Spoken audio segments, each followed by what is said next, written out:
예수님은 나의 왕, 나의 주인, 나의 생명이십니다. 하나님 아버지, 죽음에서 부활하신 예수님이 막달라 마리아와 제자들에게 나타나시어 평강을 주셨습니다. 예수님을 부인하고 두려워하는 베드로에게 내 양을 먹이라는 사명을 주시는 모습을 봅니다. 예수님이 가시는 모든 곳의 사람들이 살아나는 기적이 일어나고 있습니다. 우리가 사명을 감당하다가 지치고 힘들 때 예수님의 생명으로 다시 일어설 수 있도록 역사해 주옵소서. 예수님의 이름으로 기도합니다. 아멘. 오늘 읽을 말씀은 요한복음 20장과 21장입니다. 이 말씀의 핵심은 첫째, 안식 후 첫날 예수님은 살아나셔서 베드로와 제자들을 만나셨습니다. 둘째, 제자 도마가 예수님을 나의 주님이시요 나의 하나님이십니다 라고 고백했습니다. 셋째, 예수님은 베드로를 요한의 아들 시몬이라 부르며 주님을 사랑하는지 3번 묻고 그를 회복시켰습니다. 20장 안식 후 첫날 새벽에 막달라 마리아가 무덤에 가서 예수님의 시신이 없어졌음을 발견하고 베드로와 다른 제자들에게 그 사실을 알렸습니다. 베드로와 다른 제자들이 무덤 안으로 들어가 보니 세마포가 놓여 있었고 머리를 쌌던 수건은 없었습니다. 제자들은 아직도 예수님이 죽은 사람들 가운데서 반드시 살아나야 한다는 성경 말씀을 깨닫지 못하였습니다.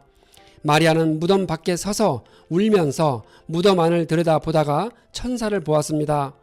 예수님이 마리아를 불렀지만 그녀는 예수님을 알아보지 못하고 동산지기인 줄 알았습니다. 예수님은 드디어 자신을 알아보고 붙들려는 마리아를 제지했습니다. 마리아는 이전처럼 예수님과 인간적인 교제를 나누려 했던 것입니다.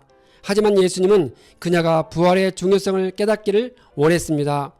부활 이후에는 예수님의 육체적인 모습이 더 이상 중요치 않고 장차 승천 이후에 성령을 통해 이루어질 영적인 교제가 더욱 중요하다는 사실을 깨닫기를 바랐습니다. 그래서 예수님은 자신의 육체적인 모습에 매달리는 막달라 마리아의 행동을 제지하셨습니다. 안식 후 첫날 저녁에 제자들은 유대 사람들이 무서워서 문을 모두 닫아 걸고 있었습니다. 그때 예수님이 오셔서 너희에게 평강이 있을지어다 라고 하셨습니다. 이 말씀을 하시고 두 손과 옆구리를 그들에게 보여주었습니다. 제자들은 주님을 보고 기뻐하였습니다. 예수님은 제자들에게 숨을 불어 넣으시고 성령을 받으라고 하시며 죄를 용서할 것을 말씀하셨습니다. 숨과 영은 같은 단어를 사용합니다. 예수님은 성령의 지혜와 능력을 제자들에게 부어주어 그들로 복음의 증인을 삼아 세상으로 내보낼 준비를 하고 계셨습니다. 성령의 인도와 도움 없이는 제자들의 복음 전도 사역이 성공할 수 없을 것이기 때문입니다.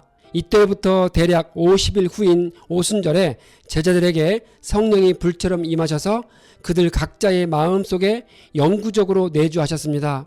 구속 역사의 경륜상 성령 활동은 예수 그리스도의 지상 사역이 최종 종결되고 예수님이 하늘로 승천하신 이후부터 본격적으로 활동하시기로 작정되어 있기 때문입니다. 예수님의 제자 도마는 그때 자리에 없었습니다. 8일이 지난 후 예수님이 다시 오시어 부활을 의심하는 도마에게 옆구리에 손을 넣어보고 믿는 자가 되라고 하셨습니다. 도마는 나의 주님이시요 나의 하나님이십니다 라고 고백했습니다. 도마의 신앙 고백은 예수님이 자신에게 누구인지를 고백하는 매우 귀하고 결정적인 표현입니다. 예수님이 이 책에 기록되지 않은 다른 표적도 많이 행하셨지만 이 정도만 기록하는 목적은 우리에게 예수님이 하나님의 아들 그리스도이심을 믿게 하려 했기 때문입니다. 또한 그렇게 믿어서 그의 이름으로 생명을 얻게 하려는 것입니다.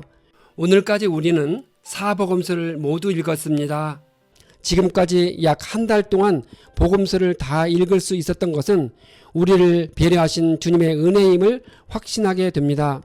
복음서의 내용이 중복되는 부분이 있는데 이는 그것이 사실임을 철저히 확인해 주고 있기 때문입니다. 21장 이 장은 다른 복음서에서 다루지 않는 예수님의 부활 후 행하신 구체적인 행적을 기록하고 있습니다. 베드로는 물고기를 잡으러 갔습니다.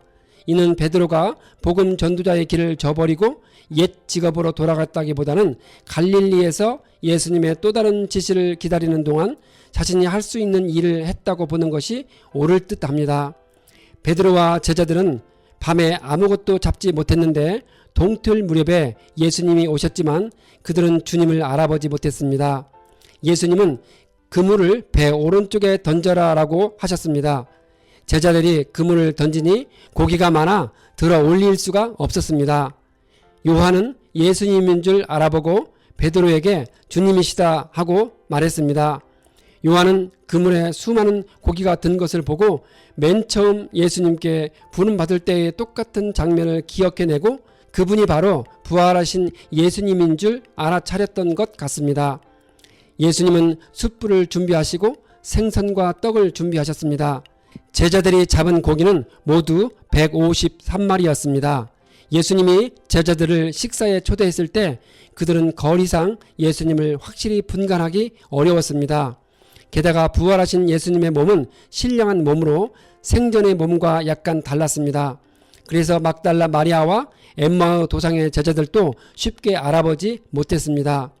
제자들도 느낌으로 분명 주님인 줄 알았지만 실제로는 확신할 수가 없었습니다. 그렇지만 함께 식사하면서 주님과 이야기를 나누기 시작했을 때 평소 예수님의 식사 기도나 습관을 보면서 모든 의심이 사라졌을 것입니다. 예수님은 베드로가 3번 부인했던 상황과 비슷하게 숯불을 준비하고 같은 질문을 3번 하셨습니다. 이는 베드로에게 유익을 주기 위한 것이었습니다. 이제 예수님은 자신을 향한 사랑과 관련하여 베드로가 자신의 의심을 스스로 극복할 수 있도록 3번의 질문으로서 그를 도우셨습니다. 베드로는 예수님의 질문에 대답을 하면서 자신이 주님을 부인한 죄책감에서 완전히 회복되어 복음의 사역자로서 담대하게 섰음을 확인할 수 있습니다. 예수님은 베드로에게 내 양을 먹이라고 말씀하셨습니다. 예수님을 사랑하는 것은 주님이 양으로 비유하신 교회의 신자들을 사랑하는 것입니다. 예수님은 목자가 자기 양떼를 돌보듯 베드로에게 교회의 신자들을 잘 돌보도록 말씀하셨습니다. 하나님의 말씀으로 그들을 양육하고 말씀의 길에서 벗어나면 도로 찾아오고 다치면 치료해 줌으로써 신자들을 잘 인도하고 보호해 줄 것을 부탁하셨습니다. 자신의 사명을 확인한 베드로는 요한은 어찌 되는가를 물었습니다. 예수님은 상관하지 말고 주님을 따르라고 하셨습니다. 이 말을 들은 베드로는 밖에 나가 요한이 죽지 않는다고 말했습니다. 요한은 그 말이 아니라 다른 사람에 대해 상관하지 말고 자신의 사역을 감당하라는 뜻이라고 바로잡아 주었습니다. 이는 베드로가 예수님의 말씀을 완전히 이해하지는 못했음을 언급하고 있는 것입니다. 하지만 우리는 베드로 전후서에서 완전히 성장한 베드로 사도의 모습을 보게 될 것입니다. 이 책의 저자 요한은 예수님 생전에 함께 했던 제자입니다. 그는 예수님의 모든 행적을 증언하고 사실을 기록한 사람이 자기이니 자신의 증언이 참되다고 전하고 있습니다. 본문에서 말하는 우리는 요한이 말년까지 사역했던 에베소 교회의 장로들이거나 혹은 교회 전체의 신자들을 가리키는 말일 수 있습니다. 그는 평소에 예수님과의 직접적인 체험에 관한 요한의 설교를 자주 들은 자들로서 요한의 이 기록이 참되다는 사실에 대하여 확실한 증인으로서 보증했던 것입니다. 요한은 예수님이 하신 일은 이 밖에도 많이 있어서 그것을 낱낱이 기록한다면 이 세상이라도 그 기록한 책들을 다 담아두기에 부족할 것이라고 합니다. 이렇게 해서 우리는 오신 예수님에 대해 기록한 사복음서를 모두 읽었습니다. 이제 우리는 죽으시고 부활하신 후 하늘로 올라가신 예수님과 다시 오실 예수님에 대해 기록한 내용을 읽을 것입니다. 우리는 내일부터 사도행전을 읽으며 성령 하나님의 역동적인 사역을 보게 될 것입니다.